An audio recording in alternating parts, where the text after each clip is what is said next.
Your generous support makes this ministry possible. Thank you.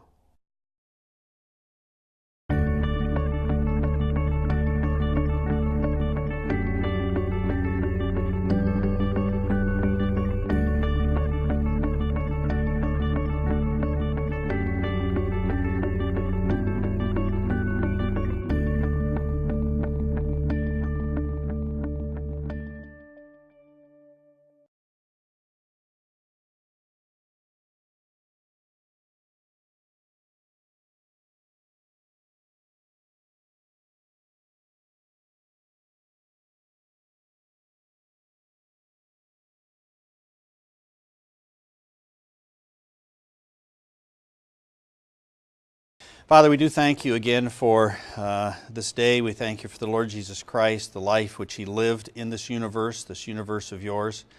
He lived as a human being in time and space, and He chose to limit Himself to a human body for that period upon the earth.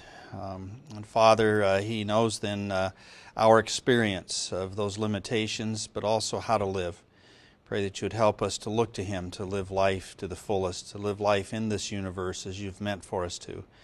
Thank you for the supernatural ability that He gives because of His perfected life. Direct our class today. Help us to understand the concepts. Help us to know how to apply them. Help us as we finish the semester. In Jesus' name, amen.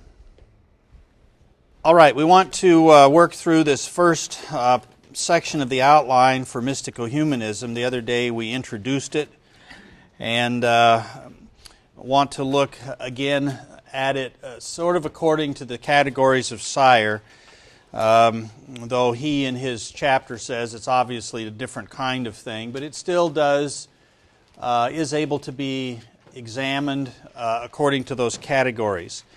So the nature of the universe, who's out there, is the question. The nature of man, who's in here.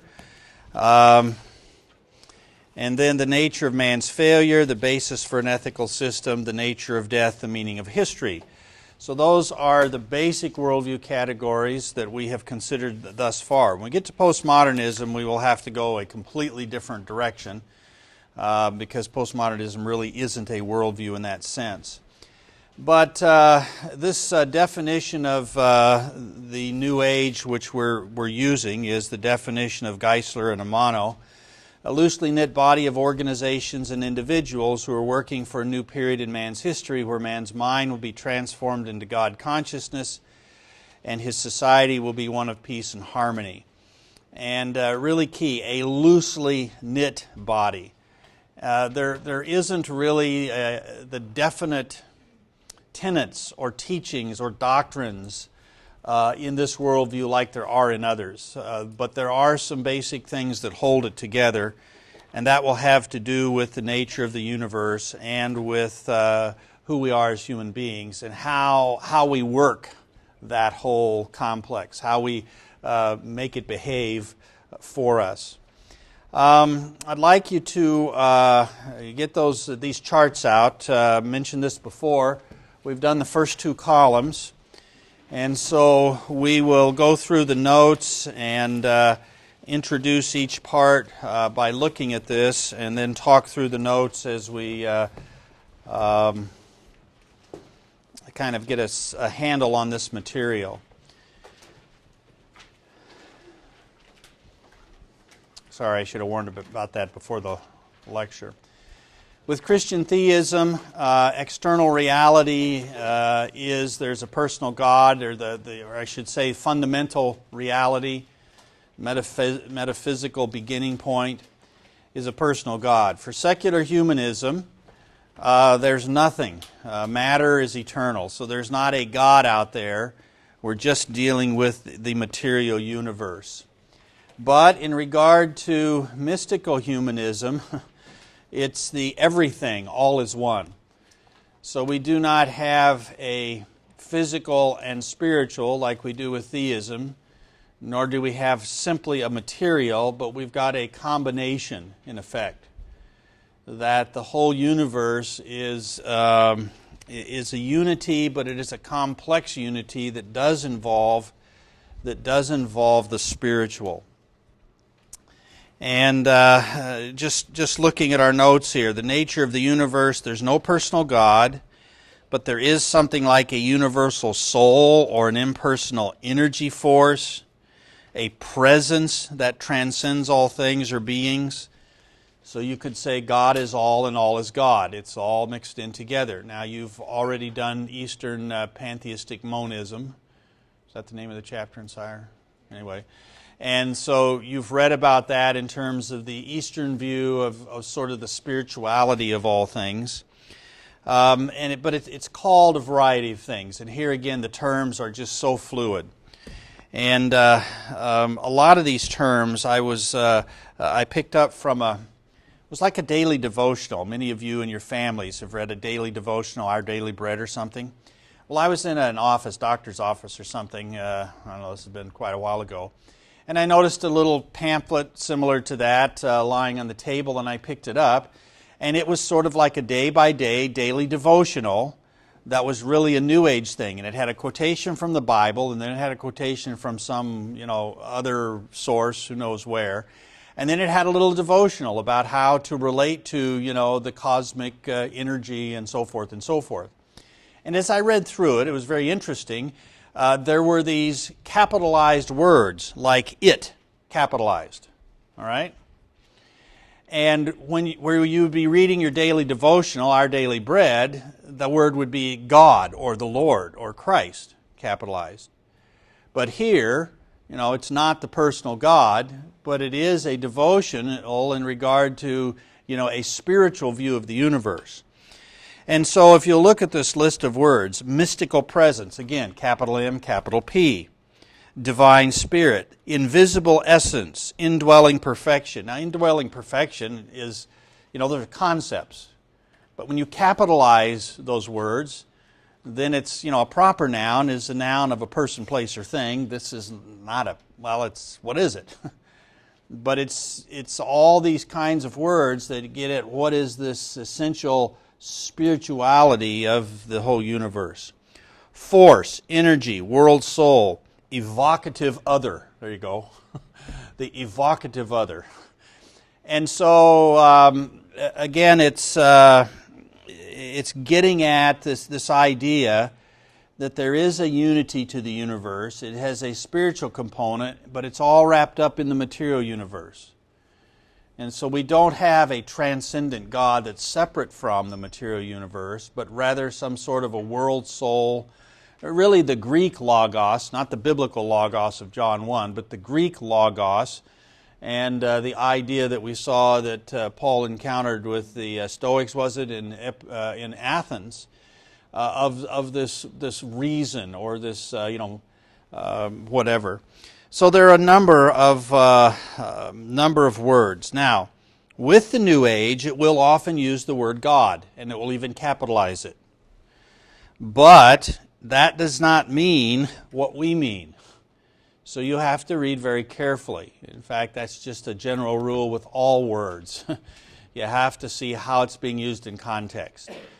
And so while we may choose to read into it what we want to, as Schaeffer, the point Schaeffer made in the last video, in terms of the age of non-reason, religious words came to not have content, and so basically they can be used to simply evoke an emotion, and it really can be used then to do a lot of different things. One of which is to manipulate people. So it is filling these kinds of words with new meaning or different meaning or unusual meaning, but it all has to do with this idea of the fundamental unity of the universe. Now, the universe then exists in three dimensions. There's the visible universe, the invisible universe, and then the self. So this is the writers who are trying to conceptualize this, trying to get these ideas across. These are the things that they will be looking at. So you've got the visible universe, the invisible universe. Sire defines the visible universe as that which is accessible through ordinary consciousness by means of the five senses. So this is the material world. This is the world that we know as the created world. It's the rocks and the trees and the sky and so forth. And so it's not an illusory world, and there is one aspect of a Near Eastern thought, that says that the real is the spiritual, that what we would call the physical or the concrete is really the illusory world. Well, New Age isn't going to go that direction, because quite frankly, you and I don't buy that, because we bump into things and our nose hurts and our toe hurts when we step out in front of a Mack truck and we go bye-bye, forever and ever, and splattered all over the grill. So we have a different appreciation for the reality of the material world. And so New Age, while it is adopting and bringing a lot over from Eastern mysticism, is not bringing that over. That the material world is really what's the illusory, and it's the spirit world that is the really real. So this is real. It's not an illusory external world. It's orderly. It obeys the laws of reality, and these laws can be discovered by natural science. They can be communicated. They can be utilized. So science can actually work in New Age. And so you will find those who work in the fields of science and mechanics and engineering and so forth, subscribing to this view of the universe, and yet living in the real world and using the principles, the laws that we would call them, like the laws of gravity and aerodynamics and thermodynamics and so forth, to actually, use our world, get along in it, and so forth. So there is the visible world. It's open. It's open to being reordered. Remember, naturalism and secular humanism follows this, at least philosophically, is that the universe is closed, because all you have is the material universe. And so you have a finite material universe that is acting upon each other, and so everything is determined in the sense of the interaction of atoms and so forth and so forth. Christian theism, it's open, not in the denial of a physical universe, but there's a God there who stands outside of it, who is over the laws of the universe, and if he wants to suspend gravity, he can.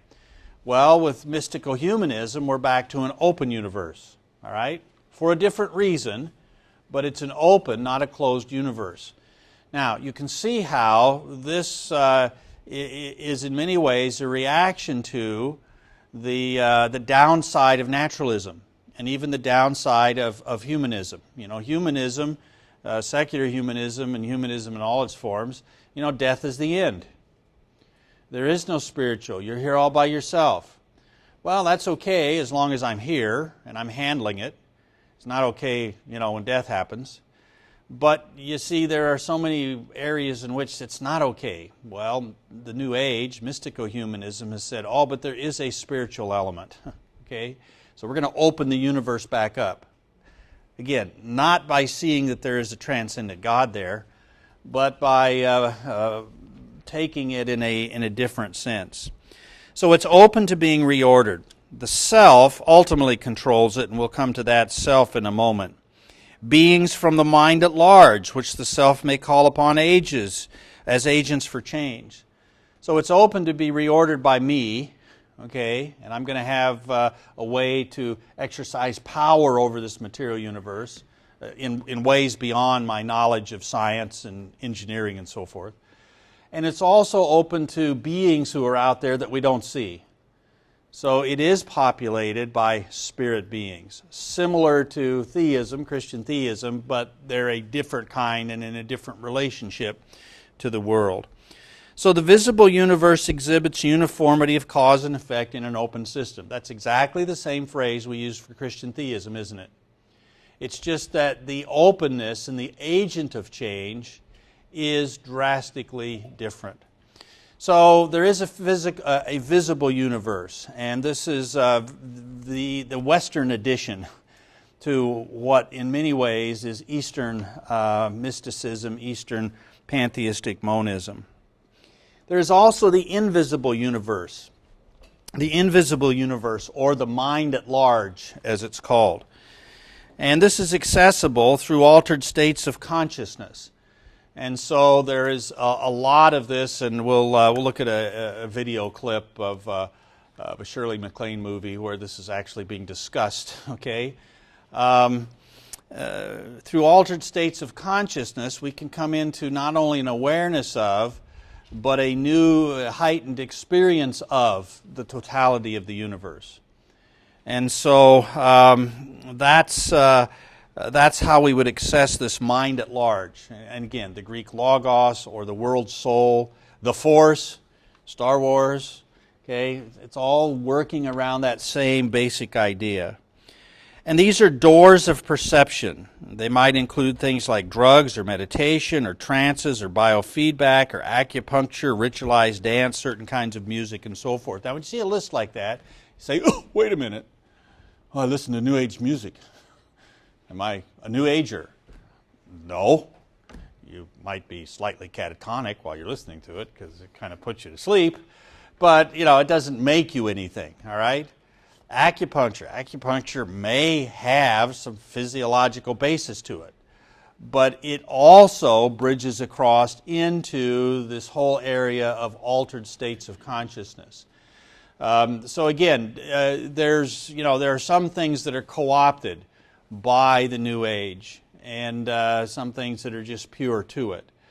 So again, it's eclectic. It's just all kinds of things that are involved. Caleb? Huh? Yoga? Well, again, there's both a physical component to yoga, but there is also a meditative component to yoga.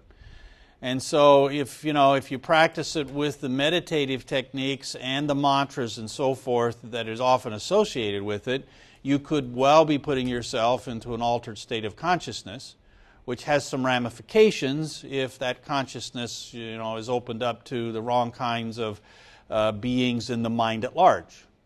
But as far as a stretching exercise, that purely is a physiological component.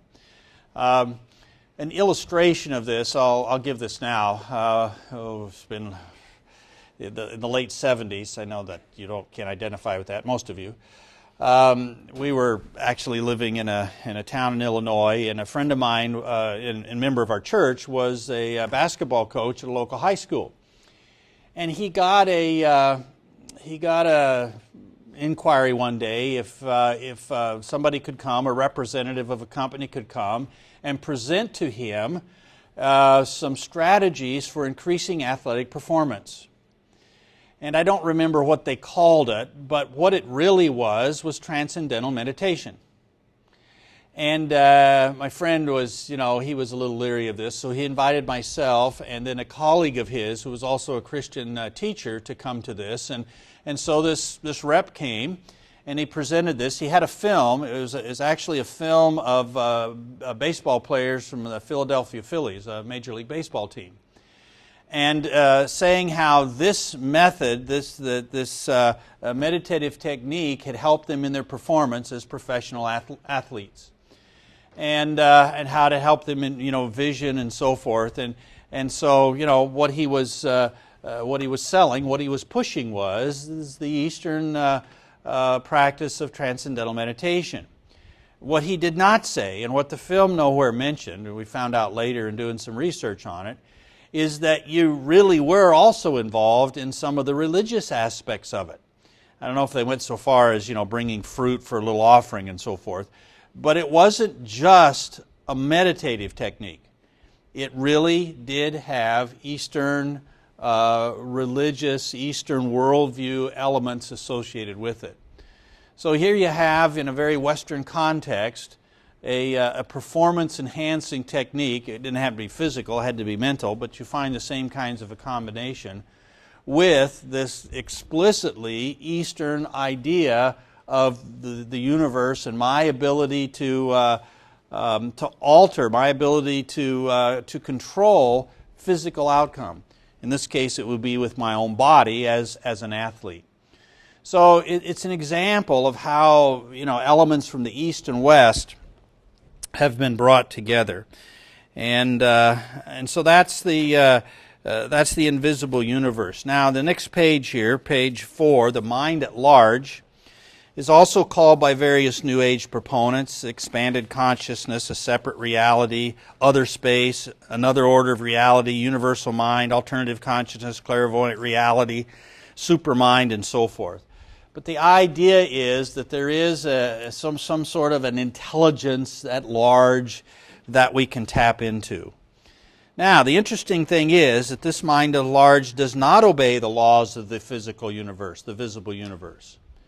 So when I'm doing science, when I'm doing my engineering, when I'm building my muscles in the gym to perform, I am working in the realm of the visible universe, and I'm applying those principles and those laws just like anybody would, like a naturalist would. Like a humanist would, who there is no spirit, like a Christian would in regard to what we need to do in the physical world. But I can step out of that and I can enter into another state in which I can manipulate and overturn those. I can make myself levitate. I can walk on hot coals. I can bend spoons with my mind. All these clairvoyant, paranormal, parapsychological activities that people have seen, and you say, wow, how did you do that? And that is marshaled as evidence of, okay, now I have entered into an altered state of consciousness. I am now involving and interacting with another realm of the universe, the invisible. And so that's what we have here in terms of this mind at large does not obey the laws of the visible universe. But it's not chaotic. It does have rules of order, but you have to learn the rules of order. So apart from individuals, there is this ability to manipulate the visible universe by this mind at large. Some of the characteristics, its color, luminosity, special beings populate this realm. For some, there's even the experience of being changed into a bird or an animal, or being capable of flight or rapid travel or interplanetary travel. We'll actually see an example of that in the clip from the movie that we'll look at. And so this is the mind at large, and the cosmos, that is the orderly universe, will then be unified in the self as well. Now I'm going to stop there because this becomes a little bit longer, or it's too long for what we want to do today. But you see what's going on here? There is the Eastern idea of the universe that the Force controls, that the Force has to do with. And really, if you think of the Star Wars movies, okay, Darth Vader. Remember Darth Vader? He could choke a guy just by being across the room and thinking, choke. And the guy starts going, and he dies, okay? He's using the Force, which is the mind at large, in order to accomplish a physical feat. And that really is a good illustration in terms of what we're familiar with in at least film. And that really is the worldview of that whole series, is that there is the material universe, and there are guys fighting each other and, hacking each other up with lightsabers. But there is also the Force. And the Force is there to involve one in a different realm, but also in affecting the visible universe. So it's visible and invisible brought together, and it will cohere and be controlled and experienced by the self, which we will pick up then in the next lecture on Thursday. Questions, Julie? A lot of people compare the Force to God in Star Wars. Is that wrong? It is wrong to compare the Force in Star Wars to God. Now I have to confess that when I saw the first 3 Star Wars movies, I really had not begun to read in worldview. I'd been out of seminary and so forth, but I was raised basically in a Western mindset and so forth. And you had all this mumbo jumbo that I really didn't understand. But I enjoyed the movies because it was it was a good story of the conflict between good and evil. I mean, the bad guys were really, really bad, and Luke Skywalker was always dressed in white. So, I mean, it was clear. Bad guys, good guys. And the bad guys have powers, and the good guys, have powers, and the good guys learning how to use some powers. And, all this fight, it just looked like fantasy make-believe to me, all right? Like, the fairy godmother and, Cinderella or whatever, okay? Got, wave her wand, and it's just make-believe. I didn't know it really, was a worldview that was ancient and so forth. And then we got to the last, or that third one, where Luke Skywalker is fighting with Darth Vader, who's his dad, but he doesn't know he's his dad. But then he finds out he's his dad, and instead of giving in to his hate, remember, he turns off his lightsaber and he lets himself be thrown, wherever he was thrown, ostensibly to his death. And it's that action then, of course, that redeems Darth Vader. And brings him back from the dark side to the light side. And my thought was, before I had come to start reading about worldview and what was really going on, my thought was, that's a good example of the biblical truth of good overcoming evil. But that's not what it was at all. Okay. Maybe it could be used as an illustration of that. But the Force is not God. And if you listen carefully to the discussions, in fact, I played some clips. I don't know if we'll have time this semester. I'll maybe see if I could find one of those clips. But where Obi-Wan Kenobi is explaining to Luke Skywalker the Force. And, do we control the Force? Well, partially. Does it control me? Well, partially. It controls us, but we control it. And you have to learn how to let go of your mind and let your feelings, and it will guide you. So, no, but it's very much a Near Eastern world soul idea, but not God. It's not a personal being who has a morality who is directing. But you see, the Force is equally accessible and usable by the dark side and the light side. And that is not Christian theism. God is not fighting against himself. God is not empowering evil and good. But the light side, dark side, and by the way, that's what the yin-yang is, the white-black interconnected, teardrop things. It's all part of one. So may the Force be with you. Well, yeah, who are you talking to, Darth Vader or Luke Skywalker? Yeah. They're both manipulating it. And so it really is this. It's not theism. It's this this idea of really a New Age concept. And, all kinds of technology. And Darth Vader fights with a lightsaber, which is part of the visible world. But he also then taps into the Force, and he's able to just, do things with his mind, with his thought. So that really is the illustration, but it's not theistic. It's not a God figure. It's a counterfeit God is what it is. A God that is ultimately going to be seen to be my making and my manipulation. And that's much different. Okay, we will come back to this idea of self, and that will kind of get us back into this in terms of how this all works. You're familiar with it. You see it in all kinds of movies, all kinds of literature. You've grown up, your generation has grown up with this primarily because of the Star Wars and all of the kinds of things that has spawned in regard to the mindset of Western man. All right, you've got a handout for this video we're going to look at. Now this is going to follow up on the escape or the non-reason, in that when you stop thinking about things, when you stop trying to unify things through reason and thought, that it just goes all kinds of weird places. This wasn't one of my favorite videos in the whole series. Okay, the point.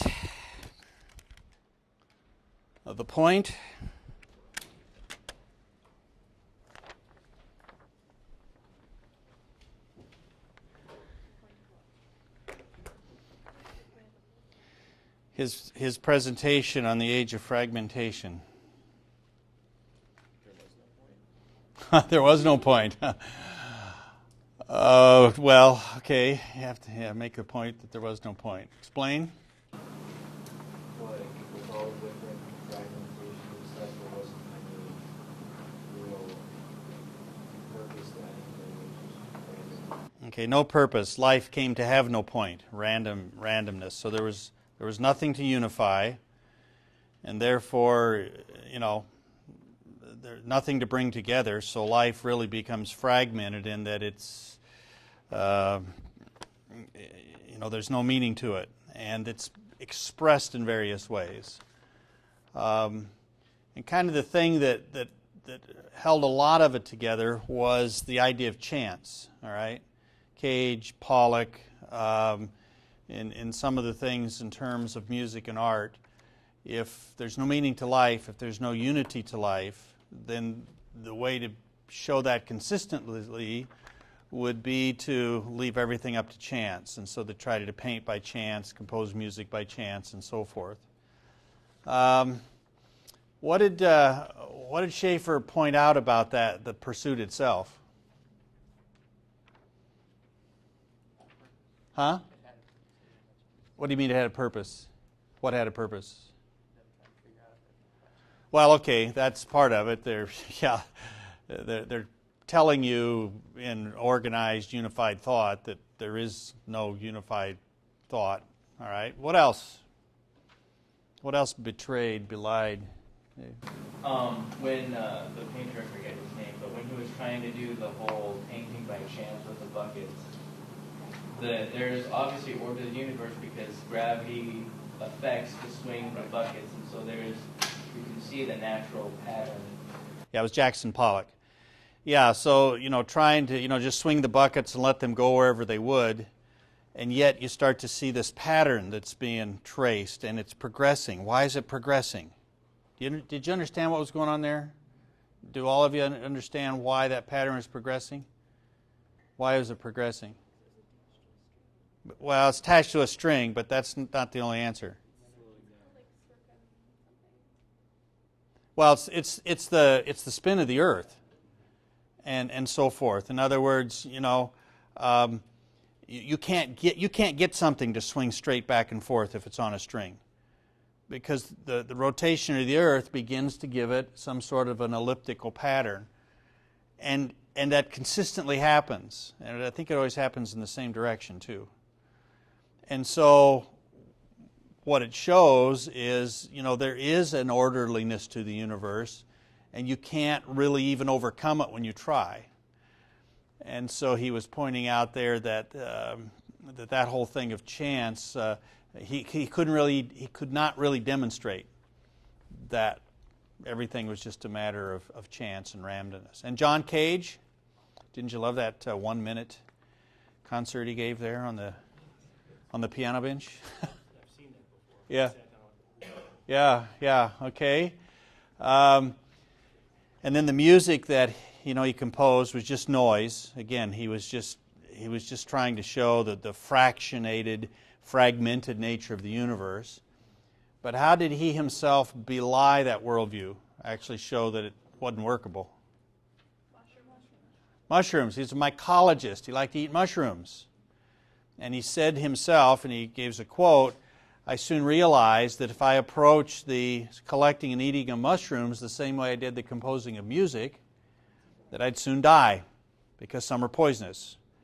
And so he obeyed the orderliness of the world and the use of his reason in that area while he was trying to live it out in the area of his music. All right, and that goes back again to this idea of taking the roof off. And were Francis Schaeffer to sit down and talk with him about his view of reality as it brought out in his music, he would ask him, "Why don't you collect mushrooms that way? Is that consistent with your worldview?" And that would expose the fact that he was cheating at that point. Why? Because he has to live in the real world. When you get on an airplane, you don't want somebody who is trying to demonstrate their view of a fragmented universe in their design of an airplane. You don't want an airplane designed by that guy. You want somebody who appreciates the orderliness of the universe and the fact that you must follow, the principles and the design and so forth in order for that thing to lift off the air and fly, or lift off the ground and fly through the air. Okay, other things that stood out in that regard, or questions you had about certain points. He mentions the idea not only of fragmented music, but of non-resolution in music. And what he's getting at there is taking Bach as sort of a standard to depart from. Bach had tremendous variation, but it always resolved. There was resolution. So if you look at the classical sonata form of the classic period, so, well, Bach is Baroque, but classic period later with Mozart, Haydn, those guys, you know, there would be a lot of variation. They'd go into minor keys and so forth, but it would come back and finish. It would end. And so you've been somewhere, but you aren't left out there. You're brought back, and there's a conclusion to it, a resolution.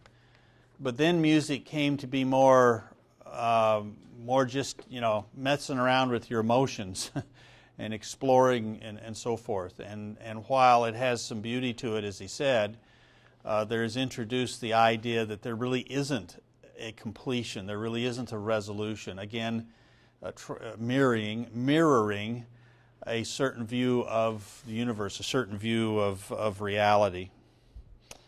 Art again, interesting thing about Picasso, how does he betray his own worldview as false? Remember? Okay, when he was depicting, you know, his cubism and people who are fragmented and no longer human, and you're familiar with all the Picasso, you know, paintings and so forth that show that.